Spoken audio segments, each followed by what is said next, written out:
तेजिला outsourcing कर्मचारी आंदोलन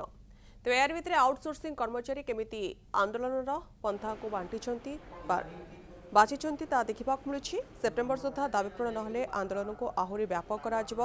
एने चेतावनी सुंदरगढ़ एक सांबादिक सम्मेलन कर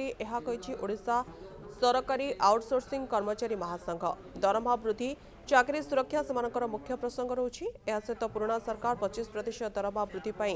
जो घोषणा करते भी सेमानकु एजाए मिल नथिबा अभियोग करछंती। सरकार सेप्टेम्बर मास सुधा दाबी पूरण न कले कलम छाड़ आंदोलन विधानसभा घेर करने महासंघ चेतावनी देछि।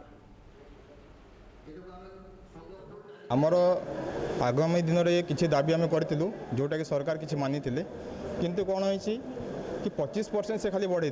सेटा भी कौन है कि सब डिपार्टमेंट आमर टोटाल 42टा डिपार्टमेंट अच्छी गवर्नमेंट से 42टा डिपार्टमेंट को से किसी डिपार्टमेंट बढ़ेले किसी डिपार्टमेंट बढ़ेले ना आमको सरकार द्वारा भी जी प्रतिश्रुति आम मांगी से पूरण है आमको खाली मिछा प्रतिश्रुति दिगला से आमको कहते कि आपण मानक खुशी खबर मिले आम जो दाबी करूँ आम रेगुलर पे दाबी करूँ आमर जॉब सिक्योरिटी आम दाबी करूँ किंतु आमको मात्र से लॉलीपॉप देखदेले 25% खाली देके आमको छाड़ दिगला। 15 वर्ष है जॉब कर दुनिया रे समस्त जो रेट दरदाम जिते आम भी से आम तो कम नुह आम भी से टंकार से कम खर्च मानने टंकार